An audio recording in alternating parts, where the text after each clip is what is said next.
Masih bersama kami di Presisi Utama. Pemirsa, untuk mengetahui pantauan arus lalu lintas sore hari ini, berikut laporan Brigadir Satria, petugas NTMC Korlantas Polri yang berada di Simpang Pancoran, Jakarta Selatan.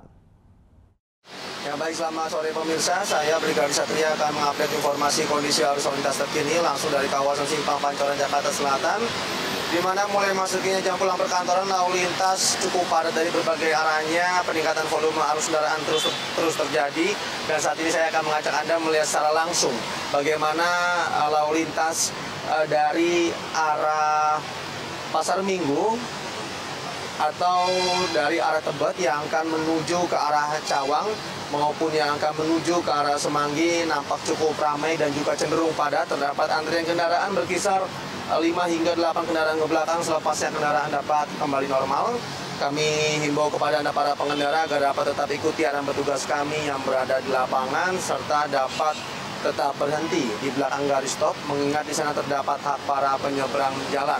Sementara lalu lintas dari arah Cawang yang akan menuju ke arah Pasar Minggu maupun yang akan memasuki ruas tol dalam kota pada sore hari ini juga mengalami perlambatan kecepatan. Di sana terdapat kepadatan menjelang traffic light, selepasnya kendaraan dapat kembali lancar. Kami himbau kepada Anda para pengendara agar dapat tetap pada antrian pada lajurnya agar tidak mengganggu kelancaran lalu lintas pada lajur lainnya. Dan untuk kendaraan dari arah Semanggi atau Kuningan yang akan menuju ke arah Pasar Minggu dan yang akan menuju ke arah Tebet dalam keadaan cukup ramai namun tetap terbilang lancar. Selain itu juga penerapan ganjil genap pada sesi kedua yang berlangsung hingga pukul 9 malam nanti juga mulai diterapkan oleh anggota kami yang berada di lapangan, di mana pada sore hingga malam hari ini hanya kendaraan berplat nomor genap yang dapat melintas, sementara kendaraan berplat nomor ganjil dipersilakan menggunakan jalur alternatif lain sesuai dengan tujuan Anda. Selain itu juga mengingat cukup banyak area perkantoran di sekitar kawasan ini dan juga banyaknya kendaraan keluar masuk yang perlu diantisipasi agar juga para pengendara dapat tetap menjaga jarak aman serta menjaga batas kecepatan maksimal kendaraan Anda.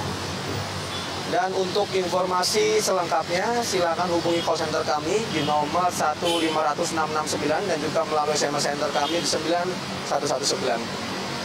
Stop pelanggaran, stop kecelakaan, keselamatan milik kita bersama. Demikian informasi dapat disampaikan langsung dari Simpang Pancoran, Jakarta Selatan. Semoga bermanfaat. Selamat beraktivitas dan salam presisi.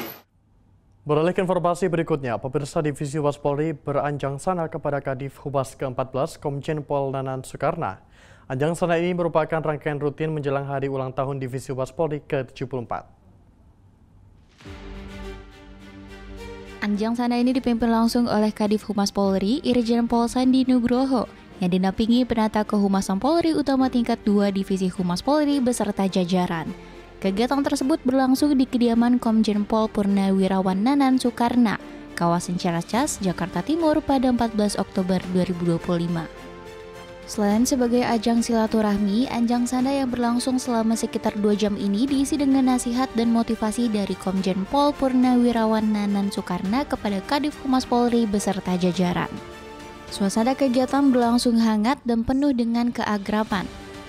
Komjen Pol Purnawirawan Nanan Soekarna merupakan lulusan Akademisi Kepolisian tahun 1978 dengan gelar prestasi Adi Makayasa. Dirinya juga pernah mengemban pendidikan di FBI Southwest Virginia, Amerika Serikat. Selama bertugas di kepolisian, Komjen Pol Purnawirawan Nanan Soekarna pernah menduduki sejumlah jabatan yang strategis, di antaranya Wakapolda Metro Jaya, Kapolda Sulawesi Barat, Kapolda Sumatera Utara, Koor Sahli Kapolri, Kadif Humas Polri, dan Irwasum Polri. Pada 1 Maret 2011, dirinya dilantik sebagai Wakapolri oleh Kapolri ke-20, Jenderal Polisi Timur Pradopo. Anjang sana atau silaturahmi kepada para Kadif Humas dari masa ke masa secara rutin dilaksanakan setiap tahun menjelang hari ulang tahun Humas Polri sebagai bentuk penghormatan dan apresiasi atas dedikasi para senior. Dari Jakarta, Willy Amanda, Polri TV. Dan pemirsa, dalam upaya meningkatkan kesiapsiagaan dan kompetensi personel dalam menghadapi potensi ancaman kebakaran di lingkungan kerja, pelayanan Markas Polri atau Yanma melalui Subbag Pemeliharaan menyelenggarakan pelatihan penanggulangan bahaya kebakaran gedung bertingkat di lingkungan Mabes Polri pada Selasa 14 Oktober 2025. Berikut laporannya. Pelayanan Markas Polri atau Yanma Polri melaksanakan kegiatan pelatihan penanggulangan bahaya kebakaran di gedung bertingkat yang berlangsung di lapangan apel Yanma Mabes Polri pada Selasa 14 Oktober 2025. Pelatihan ini bertujuan untuk meningkatkan kesiapsiagaan serta kompetensi personel dalam menghadapi potensi insiden darurat di lingkungan kerja.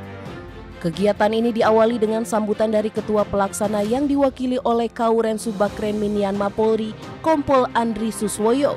Dalam sambutannya, Kompol Andri menyampaikan bahwa pelatihan ini melibatkan seluruh satuan kerja di Mabes Polri yang mengirimkan perwakilan personel dengan total 62 peserta di luar personel Yanma.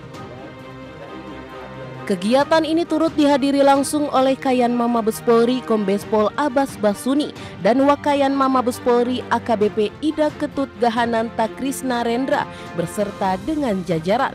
Dalam sambutannya, Kombes Pol Abbas memberikan apresiasi kepada panitia atas penyelenggaraan pelatihan yang dinilai berhasil meningkatkan kesadaran dan kemampuan personel dalam penanggulangan darurat. Untuk meningkatkan pemahaman peserta, pelatihan ini menghadirkan sejumlah narasumber dari berbagai satuan kerja dan instansi terkait.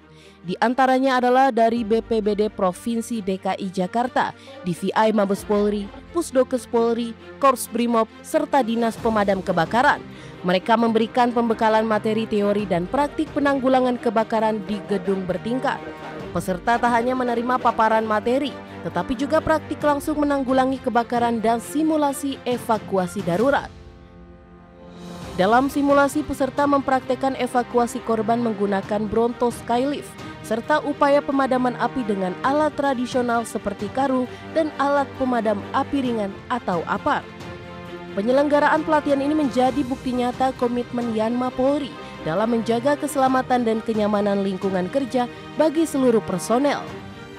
Kombes Pol Abbas Basuni menegaskan pelatihan ini penting untuk memberikan pemahaman yang sama tentang tindakan yang harus dilakukan dalam situasi darurat.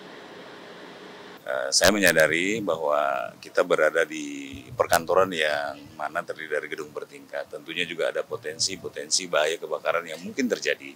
Untuk itu, pelatihan ini dimaksudkan untuk paling tidak memberikan kesadaran dan pemahaman kepada personil yang ada di Mabes Polri khususnya untuk sadar bahwa potensi ancaman bahaya kebakaran itu pasti ada. Bagaimana kemudian menyikapinya tentu perlu dilakukan pelatihan-pelatihan. Minimal dengan adanya pelatihan, rekan-rekan kita di Mabes Polri punya pemahaman yang sama bagaimana cara bertindak menghadapi adanya kebakaran yang mungkin saja terjadi di lingkungan kita atau di kantor-kantor kita ini. Dengan semangat kolaborasi dan kewaspadaan, Yanma Mabes Polri terus berkomitmen untuk memberikan lingkungan kerja yang aman, tertib dan tangguh dalam segala kondisi. Dari Jakarta, Tim Liputan Polri TV.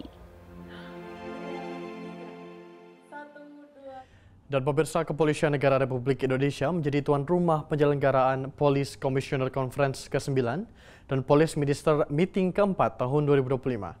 Forum ini mendorong kerjasama antara Polri dan negara anggota Melanesian Spirit Health Group dalam penanggulangan kejahatan transnasional serta penguatan stabilitas keamanan regional. Berlangsung pada Selasa 14 Oktober 2025 di Hotel Fairmont, Jakarta. Konferensi internasional ini dihadiri langsung Irwasum Polri, Komjen Pol Wahyu Widada, dinampingi Kadif Hub Interpolri, Irjen Pol Amur Chandra Juli Buana. Hadir sejumlah delegasi dari negara anggota MSG seperti Fiji, Papua Nugini, Vanuatu, dan Kepulauan Solomon. Sejak menjadi associate member pada tahun 2015 untuk menjembatani negara-negara Melanesia dengan dunia luar, Indonesia terus berkontribusi aktif dalam pembangunan keamanan regional melalui diplomasi kepolisian yang produktif dan terukur. Kepala Biro Kerjasama Internasional di FUB Interpolri menerangkan, forum ini ajang strategis untuk memperkuat kerjasama lintas negara melalui berbagai inisiatif dan program nyata. Para delegasi juga akan diajak mengunjungi pusat misi internasional dan pusat laboratorium forensik Polri sebagai upaya berbagi pengetahuan, teknologi, serta praktik terbaik dalam penegakan hukum di tingkat regional. Pada hari ini dan pada konferensi ini, terutama kita menekankan untuk melakukan kerjasama plus-plus di antara anggota-anggota negara Melanesia. Dan aktualisasinya mungkin akan bisa kelihatan pada saat kita melakukan berbagai kerjasama penanggulangan dan penanganan kejahatan transnasional. Indonesia sendiri dipercaya oleh MSG melaksanakan Working Group on Regional Security Strategic, hingga saat ini sudah yang ke-7, dan tentunya diplomasi Indonesia di kawasan Melanesia sudah sangat bagus. Nanti bisa Bapak Ibu atau hadirin sekalian cek di PBB, di mana dengan diplomasi Indonesia ini sudah bisa meningkatkan berbagai kerjasama dan peran serta seluruh pihak dalam penanganan kejahatan transnasional. Mungkin itu saja yang dapat kami sampaikan. Kegiatan ini akan berlangsung lebih kurang selama 3 hari, berawal dari tanggal 14 ini dan berakhir di tanggal 16. Selain daripada konferensi ini sendiri, kami Polri sebagai host daripada acara ini akan mengajak para menteri dan kepala kepolisian MSG untuk berkunjung ke pusat misi internasional Polri, di mana di situ seluruh juru damai atau peacekeeper Polri disiapkan dan kemudian dikirim ke berbagai misi-misi PBB. Dan selain itu mereka akan kami ajak untuk berkunjung ke pusat laboratorium forensik Polri yang berada di Sentul. Forum yang berlangsung selama 3 hari hingga 16 Oktober 2025 mendatang ini diharapkan mampu menghasilkan kesepakatan konkret antar negara anggota MSG dalam upaya memperkuat stabilitas dan keamanan khususnya di kawasan Melanesia. Polri melalui Divhub Inter menegaskan kesiapan Indonesia menjadi jembatan diplomasi kepolisian untuk menciptakan kawasan yang aman, damai, dan produktif. Dari Jakarta, Aisyah Baharsya, Rizky Firmansyah, Polri TV. Pemirsa tetaplah bersama kami, Presisi Utama akan segera kembali.